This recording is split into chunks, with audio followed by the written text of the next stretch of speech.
Tu étais où? Il est 21h. Je suis allé marcher un peu. Tu aurais pu me prévenir au moins. Maman s'inquiétait. J'avais la tête pleine. Je ne voulais pas rester enfermé dans ma chambre. Donc j'ai préféré sortir. Maman m'a tout dit, ce qui s'est passé avec le policier. J'ai de la peine pour elle. Elle n'a rien fait de mal. Elle vend juste des beignets pour qu'on mange, pour payer les factures. Et ce type vient lui dire de dégager comme si elle salissait la ville. Je ne comprends vraiment pas. Maman est toujours polie. Elle ne dérange personne. Ça fait plus de 20 ans qu'elle vend les beignets. Parce que dans ce pays les pauvres n'ont pas le droit d'exister dignement. C'est tout, il suffit qu'un uniforme décide que ta présence le dérange, et il peut ruiner ta vie. Tu sais ce qui me fait le plus mal? C'est la manière dont maman m'a raconté ça. Elle essayait de faire comme si ce n'était rien. Comme si elle allait s'en sortir. Mais je l'ai regardée, elle avait les yeux rouges. Elle pleure quand elle est seule. Elle ne veut pas nous le montrer. Elle veut rester forte, mais moi je l'entends la nuit. Elle pense que je dors. Elle étouffe ses sanglots dans l'oreiller. Ce n'est pas une vie ça. Ce n'est pas une vie pour elle. Ce n'est pas une vie pour nous. Papa se battait, il écrivait des lettres, il croyait encore à la justice. Et regarde ce que ça lui a coûté. Il est décédé épuisé, les nerfs en feu. Maman veut juste survivre tranquillement. Il a tout fait pour que justice soit rendue. Mais en vain. Trop d'injustice dans ce pays. J'ai pensé à aller parler aux policiers. Mais maman m'a interdit de me mêler. Elle dit que ça ne fera qu'empirer les choses. On ne va pas juste la regarder souffrir. Tu sais, il y a des gens qui vendent via les réseaux maintenant. On pourrait publier ces recettes. Tu crois que ça marcherait? Pourquoi pas, ce n'est pas garanti. Mais c'est mieux que de la voir se faire humilier par ce type. Il faut qu'elle sente qu'elle a encore un avenir, qu'on croit en elle. Elle s'est trop sacrifiée pour qu'on reste spectateur. Tu sais, tu dis souvent des choses très dures. Mais là, je t'écoute et j'ai l'impression que tu me redonnes un peu d'espoir. Je ne veux pas que tu perdes espoir. Et je ne veux pas que maman perde le peu qu'il lui reste. On est ensemble jusqu'au bout. Au lendemain de ma soutenance, je vais chercher du boulot partout. Même si c'est pour cirer les chaussures dans les gares, je le ferai. Cirer les chaussures. Pourquoi pas? Les diplômes c'est bien beau sur le papier. Mais la réalité c'est autre chose. La vie ne reconnaît pas ton bac plus 5 quand tu as faim. Ce système est pourri. C'est un parcours du combattant pour trouver un simple boulot. Je comprends ton découragement, mais ne dis pas ça. Tu es intelligent. Tu travailles dur. Tu vas avoir un boulot stable dans ton domaine. Tu es sociologue. Il y a forcément une place pour toi quelque part. Une place peut-être. Mais quand? Dans combien de temps? 1 mois, 1 an, 10 ans. Et en attendant, on fait quoi? Non. On continue de se battre. Comme on l'a toujours fait. Tu n'as pas traversé tout ça pour finir cireur de chaussures. Mais tu ne vois pas ce qui se passe dans ce pays. Tu n'as pas vu ton propre cas. Tu as fini tes études. Tu as envoyé ton CV partout. Silence radio, même pour travailler au restaurant, il a fallu que maman parte voir Lucas. Si tu étais seul, tu serais toujours à la maison en train de remplir des formulaires pour rien. Je suis la preuve que c'est difficile. Mais je suis aussi la preuve qu'on peut s'en sortir. Ce n'est pas glorieux tous les jours. Mais au moins je me bats. Et toi aussi tu peux le faire. Et tu vas le faire. J'ai peur de finir comme ces diplômés qu'on voit traîner aux abords des marchés avec leur CV jauni par la poussière. Tu finiras pas comme eux.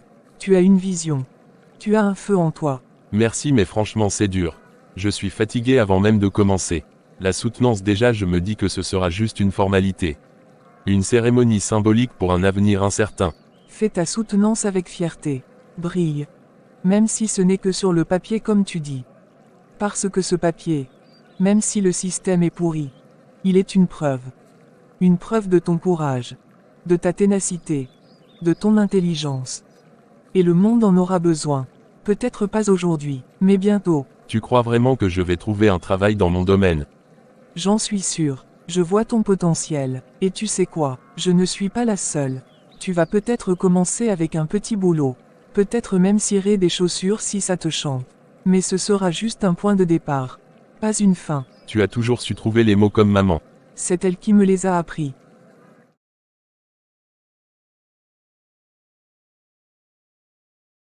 J'ai offert un très beau costume à Maurice, le frère de Rachel, pour sa soutenance. C'est bien joué. Comme ça. Il ne se doutera de rien. Il pensera que tu les soutiens sincèrement, sa sœur et lui. C'était exactement l'objectif. Le costume est sobre, élégant, et je lui ai dit que c'était un cadeau d'encouragement pour ce moment important. Il doit se sentir privilégié. Un tel geste venant de l'ami de sa sœur. Ça touche. Tu l'as bien étudié. Il m'a remercié plusieurs fois. Il ne m'a pas dit clairement ce qu'il ressent, mais je vois dans ses yeux qu'il commence à s'attacher. Bien, tu avances comme prévu. Rachel a toujours été trop méfiante. Mais Maurice, il a ce besoin d'affection, d'attention. Ce sont des failles précieuses. Ce week-end on a rendez-vous. Dîner dans un endroit tranquille, puis on ira au cinéma. Un classique, mais efficace. Tu dois aller jusqu'au bout. Il faut que Maurice tombe éperdument amoureux de toi. Il faut qu'il ne puisse plus penser sans toi. Qu'il te fasse confiance aveuglément. Il est naïf, gentil et un peu trop idéaliste. Je vais le modeler doucement, sans violence, juste par la douceur, les attentions, la tendresse. S'il devient dépendant de toi, alors il deviendra dépendant du cercle. Et nous contrôlerons l'un des plus proches de Rachel. Justement, j'ai pensé à une chose. Je t'écoute. On s'acharne sur Rachel depuis des mois. Elle refuse toujours d'adhérer au cercle. Elle résiste, elle s'enfonce dans son orgueil. Mais Maurice il est plus malléable.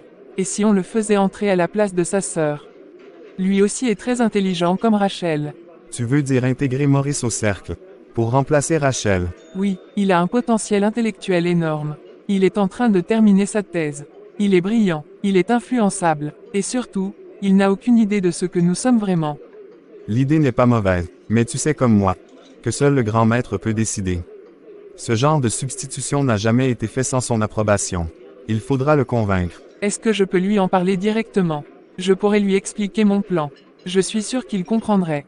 Non, laisse-moi m'en occuper. Tu sais bien que le grand maître n'aime pas qu'on le sollicite sans raison directe. Il pourrait mal interpréter ton initiative. Et ce serait toi qui serais dans une situation délicate. Je comprends. Je voulais juste aider. Le plan me paraît tellement évident. Tu aides déjà. Et très bien. Continue avec Maurice. Renforce le lien. Crée une dépendance. Que son monde commence à tourner autour de toi.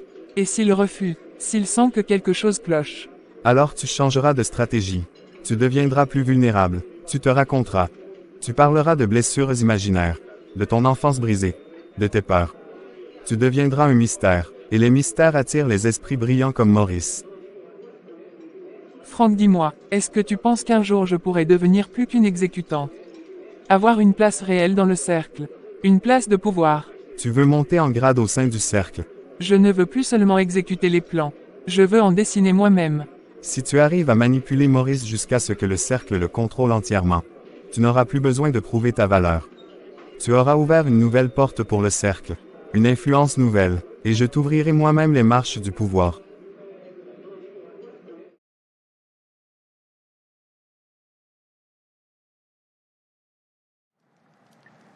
Très honorable grand maître, que la lumière éternelle vous éclaire, et que la force du cercle demeure sur votre front.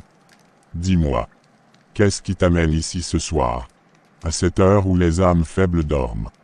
Je viens avec des nouvelles, des bonnes. Caroline a accompli sa mission. Le restaurant est devenu un simple tas de cendres. Le feu purifie, il efface les traces de la désobéissance et dessine un nouveau chemin. Caroline a bien travaillé. Grand maître, elle a agi avec précision, détermination et loyauté. Elle n'a laissé aucun indice. L'acte a été signé dans l'ombre, comme vous l'avez toujours enseigné. Alors elle est prête pour s'élever. Elle mérite désormais un grand rôle dans l'œuvre. Sa lumière doit croître, sa voix doit désormais peser. Elle a prouvé qu'elle peut porter le pouvoir sans le trahir. Oui, grand maître, je suis convaincu qu'il est temps pour le cercle de l'éclairer davantage. De faire reposer sur elle une part de notre gloire. Personne n'entre dans le cercle pour demeurer dans l'ombre. Le cercle est lumière, le cercle est grandeur. Il arrache les élus à la médiocrité pour les faire régner au milieu des hommes. Elle va régner. Que votre volonté soit faite, grand maître. Mais qu'en est-il de Rachel? Elle continue de résister. Elle finira à genoux, tout sera bloqué autour d'elle. Le travail, l'amour, la famille. Elle n'aura plus aucune issue. Et quand l'étau sera serré, elle viendra. Elle me suppliera, et je déciderai si je tends encore la main. Car nul ne va contre ma volonté. Grand maître, permettez-moi une parole, une proposition. Parle Franck, tu as prouvé ta loyauté. Je t'écoute. Puisque Rachel refuse d'intégrer le cercle, pourquoi ne pas détourner nos regards vers son frère Maurice? Maurice, tu dis. Il est jeune, brillant, influençable. Caroline le manipule déjà. Il est attaché à elle. Il commence à s'ouvrir. Elle pourrait achever le travail. Et s'il entrait dans le cercle, cela nous donnerait un levier sur Rachel. L'étoile de Rachel a été vue dès sa naissance. Elle brille au-dessus de toutes les autres. Elle est un pont entre deux forces. C'est elle que les anciens ont désignée. Elle est irremplaçable. Je comprends, grand maître. Mais tu n'as pas tort. Le frère ne peut prendre sa place. Mais il peut devenir un outil. Un canal, un nœud invisible autour de sa volonté. Nous allons utiliser Maurice pour briser la résistance de Rachel. Elle croit le protéger. Mais bientôt c'est lui qui l'amènera à genoux jusqu'à nous.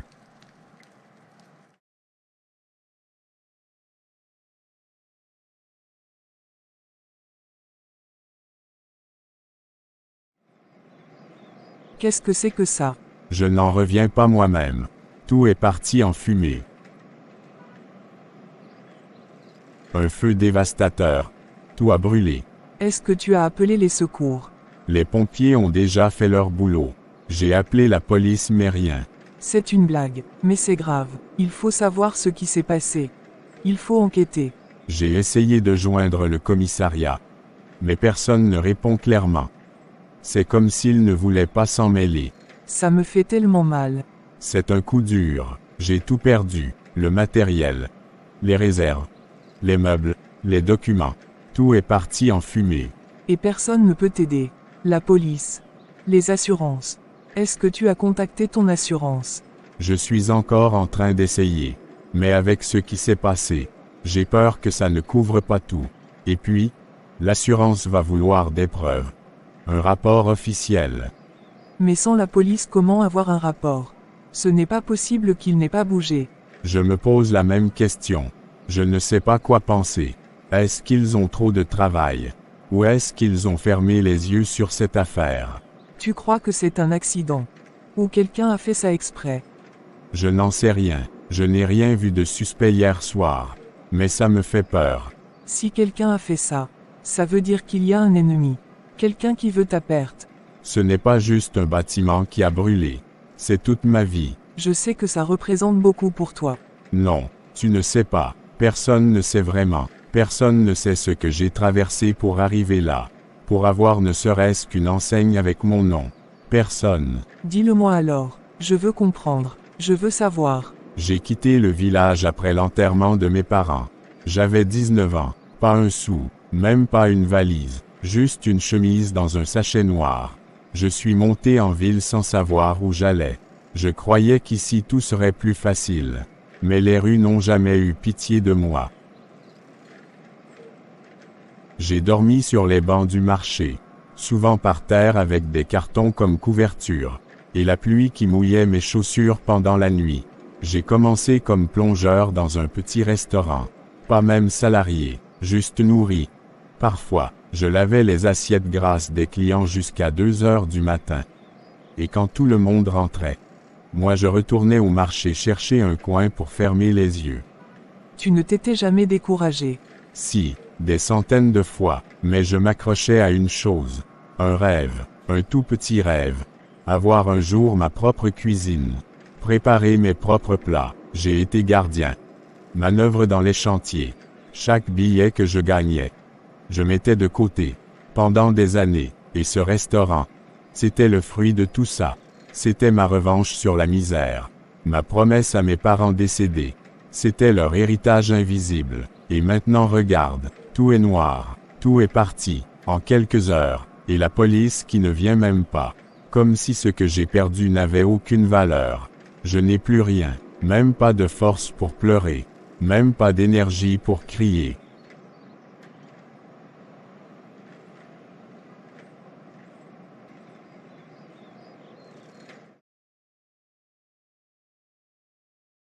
Qu'est-ce que tu fais ici à cette heure-ci? Tu as oublié quelque chose. Non maman. Je n'ai rien oublié. C'est le restaurant. Le restaurant. Dis-moi quelque chose. Tu me fais peur. Le restaurant a pris feu. Tout est parti en fumée. Il ne reste rien. Quoi? Seigneur Jésus. Mais ce n'est pas possible. Le restaurant. Celui de ce gentil garçon. Oui. Je suis arrivé ce matin. C'était fini. Lucas était là. Il avait les larmes aux yeux. Il ne comprenait rien. Il a dit qu'il avait appelé la police mais rien. Mais c'est quoi cette série de malheurs qui nous tombe dessus comme ça? C'est quoi ça, Seigneur? Hier encore un policier m'a dit de ne plus vendre mes beignets. Maintenant toi. À peine tu commences à travailler. Voilà que le lieu brûle. J'essaie de me battre. De faire quelque chose de bon. Pour que tu n'aies plus à te lever à 4 heures du matin pour aller frire des beignets dans cette huile noire. Pour que tu ne te fasses plus humilier par ces policiers corrompus. Et voilà. Ma fille. Ce n'est pas ta faute. Ce n'est pas toi qui as mis le feu. Tu fais ce que tu peux. Et moi aussi. Mais regarde un peu cette vie. C'est comme si à chaque fois qu'on lève la tête, quelque chose vient nous gifler. Je me sentais utile, même si c'était juste pour servir les clients. Essuyer les tables. Je me disais que c'est le début. Qu'un jour peut-être, j'allais économiser. T'aider à ouvrir un vrai stand. Tu es forte. Tu es ma fille. Ce feu-là n'a pas brûlé ta volonté. Il n'a pas consumé ton courage. Il n'a pas réduit ta dignité en cendres. J'en ai marre de toujours recommencer. J'ai l'impression que chaque fois que je trouve un peu de lumière, elle s'éteint. C'est vrai que c'est dur. Mais regarde-moi, je suis encore debout, même quand on me chasse. Parce que je crois en toi. Je crois qu'un jour tu vas briser cette chaîne-là. Je le crois, même si le feu a tout pris. Il ne t'a pas prise. Merci maman, merci d'être là. Tant que Dieu ne me retire pas mon souffle, je serai toujours là. On va recommencer. On va réfléchir ensemble. Lucas aussi doit être dévasté. Oui. Il m'a raconté ce qu'il a vécu. C'est un battant. Il a commencé avec rien. Il a lavé des assiettes. Dormi sur les bancs au marché. Et il a construit ce restaurant. Et aujourd'hui tout est parti. Ce garçon a du cœur. Il ne va pas abandonner. Et toi non plus. Pleure aujourd'hui. Mais demain on se lève. Même si c'est pour vendre une poignée d'arachides. On ne va pas lâcher. Pas maintenant. On ne lâche jamais.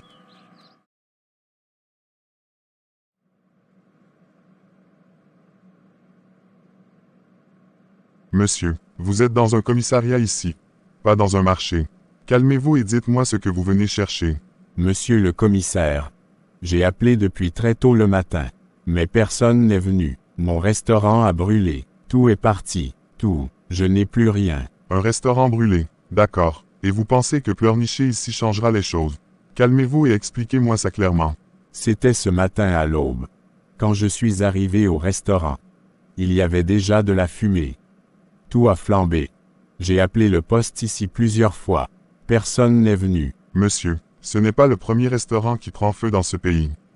Même des hôtels de luxe sont brûlés et ils n'ont pas pleuré comme vous. Vous croyez que la police n'a rien à faire, qu'on va laisser des affaires très importantes pour aller courir derrière de la fumée. Mais enfin commissaire, j'ai tout perdu, tout, mon investissement, mes années de souffrance, mes rêves. J'ai besoin d'un rapport de police pour l'assurance. L'assurance, donc c'est ça, vous êtes ici pour qu'on écrive 2 lignes pour que vous touchiez de l'argent. Et si on n'a pas vu le feu, comment voulez-vous qu'on rédige quelque chose d'officiel?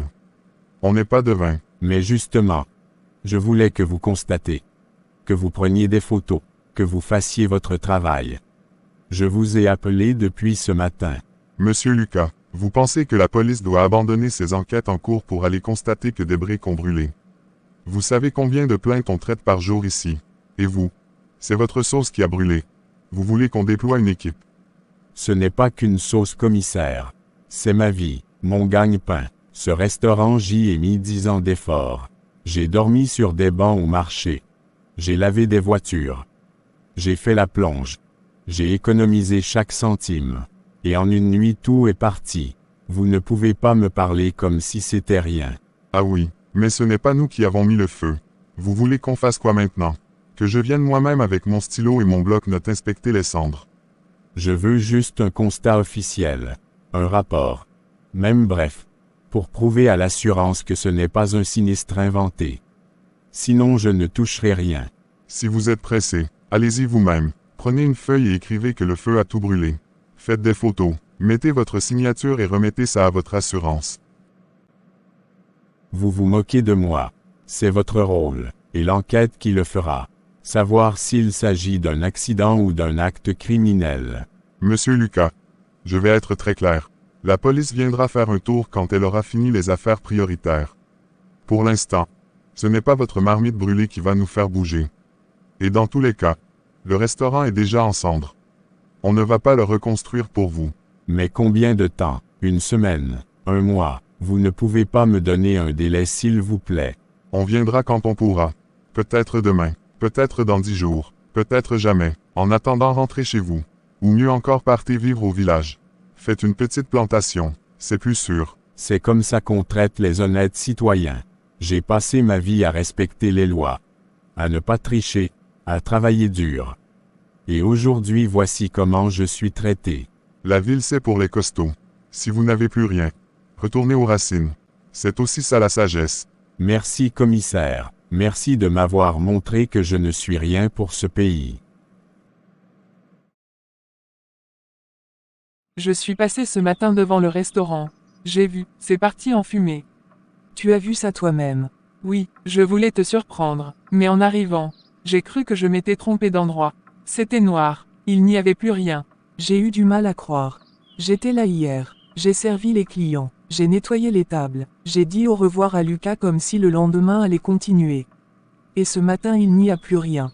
Je suis désolé, de tout mon cœur. À peine j'ai commencé, je voulais juste travailler. Un petit salaire. Quelque chose de propre. De digne. Et voilà un malheur, un truc que je n'ai même pas vu venir. Ce n'est pas de ta faute. Tu n'y es pour rien. C'est un accident, ou peut-être un sabotage, je ne sais pas. Mais tu n'as rien fait de mal. Mais pourquoi ça tombe toujours sur moi? Est-ce que j'ai une tête qui attire la souffrance? Depuis que j'ai quitté l'université. J'essaie. Je me bats. Je serre les dents. Et voilà encore une tuile.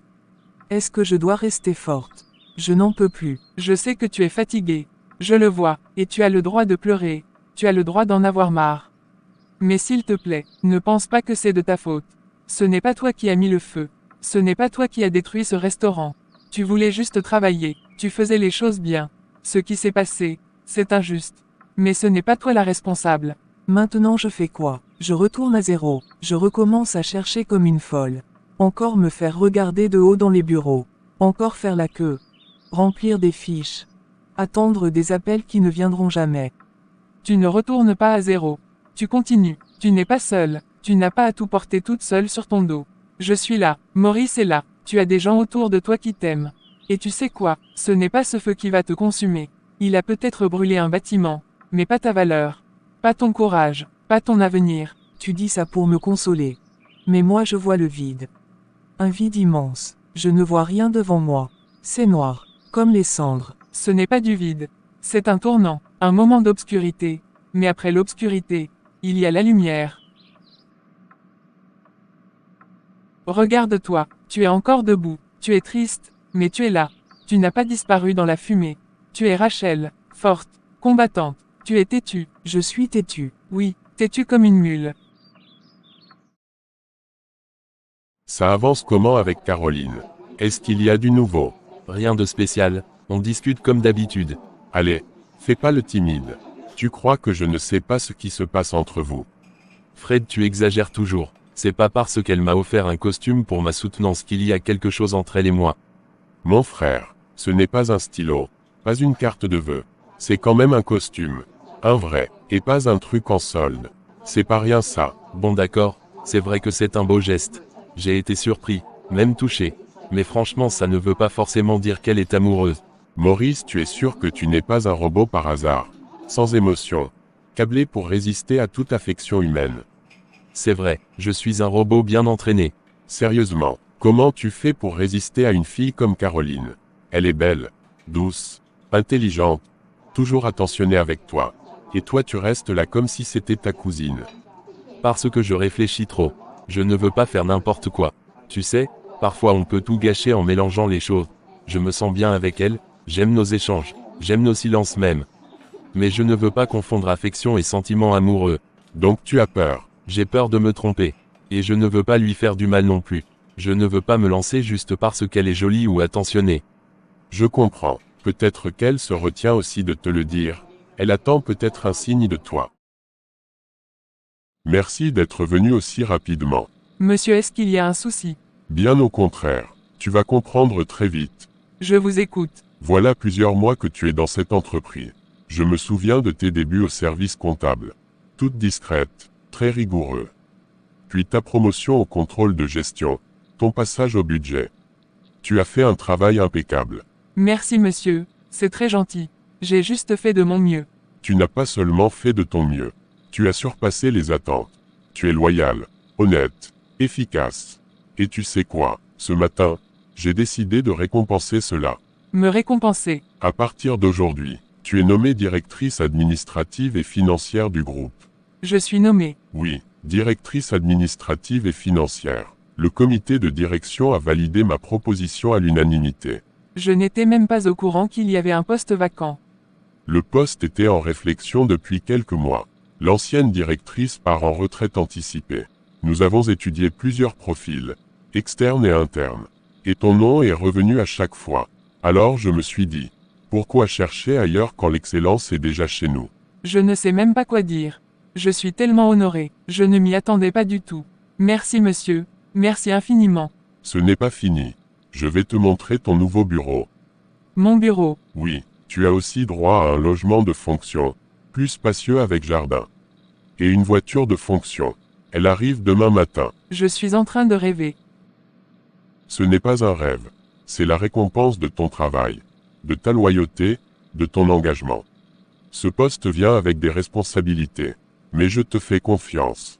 Et je sais que tu seras brillante. Merci monsieur, je ne vais pas vous décevoir. Je vous le promets.